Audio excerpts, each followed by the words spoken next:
Two foods of fitness. આજે આપણે બનાવીશું નાની નાની ભૂખ માટે માત્ર 5 જ મિનિટમાં બની જાય એવી પાઉં સેન્ડવિચ. તો જો પાઉં વધ્યા હોય તો પણ તમે આ ગરમા ગરમ પાઉં સેન્ડવિચ બનાવી શકો છો.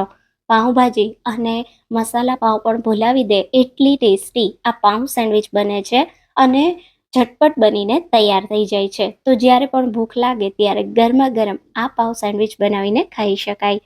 તો ચાલો બનાવવાનું શરૂ કરીએ. રેસિપી ગમે તો વિડીયોને લાઈક કરજો અને વધારેમાં વધારે શેર કરજો. અને જો તમને મારા વિડીયોઝ ગમતા હોય તો મારી ચેનલને સબસ્ક્રાઈબ કરજો, જેથી આવા દરેક નવા વિડીયો તમે સૌથી પહેલાં જોઈ શકો.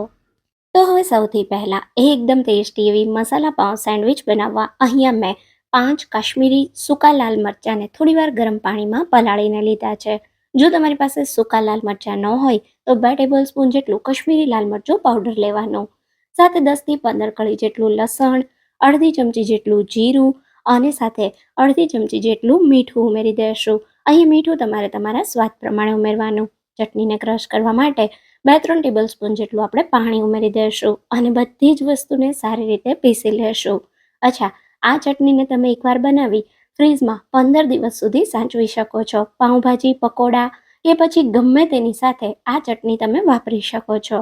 આપણી એકદમ સરસ મજાની ચટણી તૈયાર થઈ ગઈ છે. તમે જોઈ શકો છો સૂકા કાશ્મીરી લાલ મરચાંના કારણે ચટણીનો કલર પણ ખૂબ જ સરસ આવ્યો છે. તો હવે બસ આ ચટણીને થોડીવાર સાઈડ પર રાખી દઈશું. અહીંયા આપણે પાઉં સેન્ડવિચમાં ઉમેરવા થોડા શાકભાજી લીધા છે, જેમાં મેં કાકડી, કેપ્સિકમ, ટમેટા, ડુંગળી અને બાફેલું બટેટું લીધું છે. તો આપણે જે ચટણી બનાવી એનાથી 6 મીડિયમ સાઇઝના પાઉંમાંથી પાઉં સેન્ડવિચ તૈયાર થશે. તો અહીંયા આપણે પાઉં લીધા છે, જેને આપણે વચ્ચેથી આ રીતે કટ કરી લેશું. તો એક સાથે 2 પાઉં સાથે આપણે સેન્ડવિચ બનાવીશું. તો પાઉંને વચ્ચેથી કટ કર્યા પછી હવે આપણે તવા પર થોડું બટર ઉમેરી દઈશું. બટરને આ રીતે બધી બાજુ આપણે ફેલાવી દઈશું. તમે જોઈ શકો છો સારી રીતે બટરને મેં બધી બાજુ ફેલાવી દીધું. હવે આપણે જે ચટણી તૈયાર કરીને એમાંથી એક મોટી ચમચી જેટલી ચટણી ઉમેરીશું.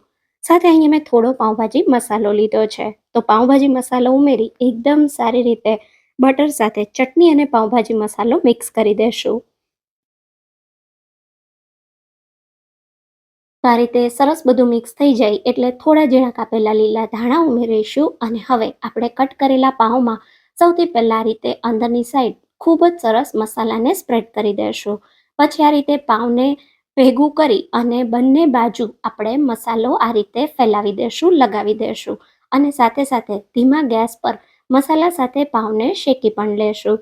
તો સાઈડથી પણ ખૂબ જ સરસ પાઉં આપણું શેકાઈ ગયું છે. તો હલકી આવી લાઇટ ડિઝાઇન આવે એટલે શેકેલા આ પાઉંને આપણે ચોપિંગ બોર્ડ પર લઈ લેશું. અને હવે આ પાઉંને આપણે આ રીતે ખોલી અને મસાલા પાઉં સેન્ડવિચ બનાવીશું. તો એના માટે આપણે જે શાકભાજી લીધા છે એમાંથી સૌથી પહેલાં બટેટાના મીડિયમ થીક એવા સ્લાઇસ રાખીશું. એના ઉપર થોડો થોડો આ રીતે ચાટ મસાલો સ્પ્રિંકલ કરીશું. સાથે 2 ટમેટાના સ્લાઇસ રાખી દઈશું.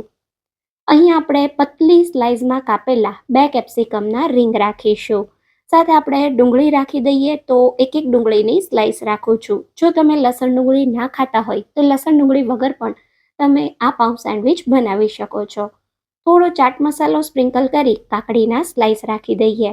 સાથે ફરી થોડો ચાટ મસાલો, થોડા લીલા ધાણા અને હલકો એવો પાઉંભાજી મસાલો ઉપરથી સ્પ્રિંકલ કરીશું. અને પછી તરત જ આ રીતે આપણે વચ્ચેથી પાઉં સેન્ડવિચને કટ કરી અને ગરમા ગરમ સર્વ કરીશું. તો અહીંયા તમે જોઈ શકો છો આ રીતે તમે વચ્ચેથી પણ પાઉંને 2 ભાગમાં કટ કરી અને આ રીતે પણ સર્વ કરી શકો અને આખા પાઉં સાથે પણ સેન્ડવિચને તમે કટ કરી શકો. બહુ ટેસ્ટી એવી લાગે. તમને પાઉંભાજી બનાવવાની આળસ થતી હોય તો તમે આ પાઉં સેન્ડવિચ બનાવજો. ટેસ્ટ તમને બિલકુલ એવો આવશે. સાથે તમે મસાલા પાઉં ભૂલી જાઓ એવી ટેસ્ટી આ પાઉં સેન્ડવિચ બને છે. એકવાર ટ્રાય કરજો અને મને કહેજો કે તમને આ રેસિપી કેવી લાગી. જો તમને મારી રેસિપી ગમી હોય તો રેસિપીને લાઈક કરજો અને વધારેમાં વધારે શેર કરજો.